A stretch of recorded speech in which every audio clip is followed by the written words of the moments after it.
The pied wagtail is a delightful small, long-tailed and rather springly black and white bird that goes by 4 other names: the dishwasher, the penny wagtail, the willy wagtail, and the water wagtail.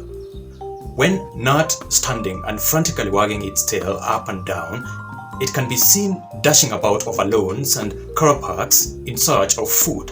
And by the way, talking about car parks, folks recall Dr. John Taylor and crew have landed safely in Munich City in company with the person of interest, Professor Wilhelm Gutenberg. They land the helicopter on some helipad on the rooftop of a story building. The ground floor, the author says, is just a 2-minute drive by elevator, so Professor Wilhelm and crew drive downward and thread their way for the exit. Then a taxi cab cruising at the parking lot, says the author, displaces a flock of wagtails. In this case, therefore, the pied wagtails, for these are the ones that are mostly seen about car parks.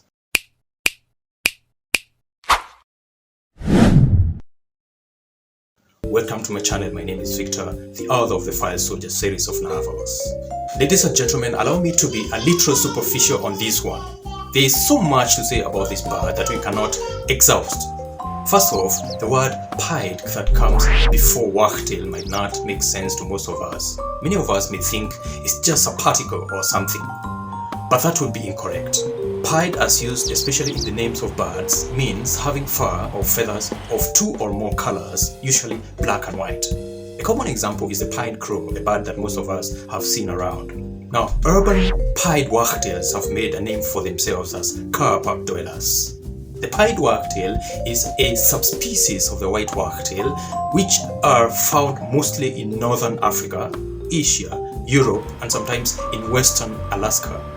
They have a wingspan of up to 30 centimeters, grow to the weight of 27 grams, and their most notable feature is their constantly wagging tail. There has been a few suggestions why they do this, including communicating with one another to give the impression that they are alert, so predators look elsewhere for prey. It is unlikely, though, that the wagging is meant to attract a mate. Why? Simple. The wagging would be a waste of energy that they would need during copulation. So let's just stick with the wagging of tail to portray a wagtail's level of vigilance. This had me thinking, if birds were so organized as human beings, then at security round tables, the wagtail would be a perfect candidate for a vigilante position in the animal farm. Anyways, the pied wagtail can be found in pretty much any open habitat, including parks, beaches, wasteland areas, and along freshwater courses. The ones from colder northern parts of England do migrate during colder years and have been known to fly as far as Africa to spend the winter.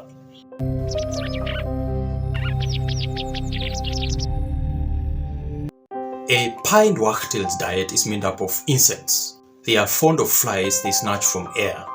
The female lays 5 to 6 peckled blue-white eggs and incubates these for 12 to 14 days. Now the chicks hatch and the parents feed them in the nest until they fledge in around 2 weeks of age. Then later they follow their parents around begging for food before they become adults.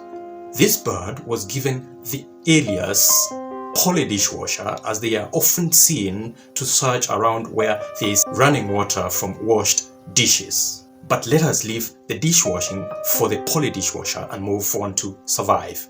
So we proceed. The assassin's name is Mr. Amadeus Kuba.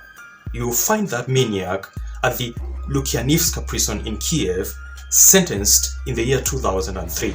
A man kills my son and they serve him with a 25-year sentence? Unbelievable. Most unfortunate, sir, I say. Nowadays, Lukyanivska is a pre-conviction detention center, an investigation isolation facility of some kind. Why do I read mischief here?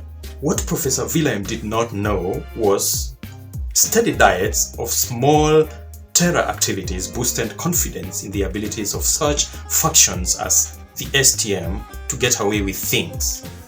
Because it's what it is, Mr. Taylor, said Professor Gutenberg, shrugging his shoulders. My attorney said you fixed it. I thought you'd have him executed. I'll not deny I regret having not sliced that man's throat in court. there is probability that son of a bitch will be set free in the year 2028. You don't want to forget these digits. 2028. Mark my word, 2028 is my PIN number to my debit card. Professor Gutenberg followed up his remark with silence, and I expected his want of steel, for I looked out the window lest I should have stimulated his agitation more rather than speak to him. We approached a junction and drove leftward. A fraying signpost conducted us along a well-trimmed lawn. In mind were a host of questions I should have put to Professor Gutenberg regarding his son's murder case, but for the grief he had afflicted me with the news. It reminded me of my father's farewell letter, his suffering, death and burial in my absence. We turned right. The gate opened. We drove along a narrow passage into a spacious compound. A great relief to me, gentlemen, said Professor Wilhelm. 1,000 gratitudes with regard to your conducting me to safety. Hands remained behind his back while he spoke. They exuded power, like a man living in a high-rise condo. Professor Wilhelm was a glib man in emotional company. His introverted character afforded me exquisite humility. Silverstein has been an excellent card to beat, sir, I said. Whoever planned this would strangle you for less than a buck. We alighted the taxicab, walked a few paces and ventured further up a flight of stairs. Gentlemen, said the professor, conducting us into his mansion, I'll be dull if I should ignore the lengths to which you have gone to ensure my safety. Sir, I said, go no further than that. I just killed a man. Just remember, you can count on me to work with you, but not for you. Now that Professor Wilhelm and I were safe, Jake excused himself to take leave in a few minutes. He would consult with Mr. Stephen Blaine, to whom the surprising news that Professor James Keaton was alive had been conveyed, with a view to making certain that the Mathematical X-Files research document was delivered to us by afternoon the following day. So that marks the end of my today's episode. Please hit the subscribe button below to support the channel. Otherwise, auf Wiedersehen. Goodbye.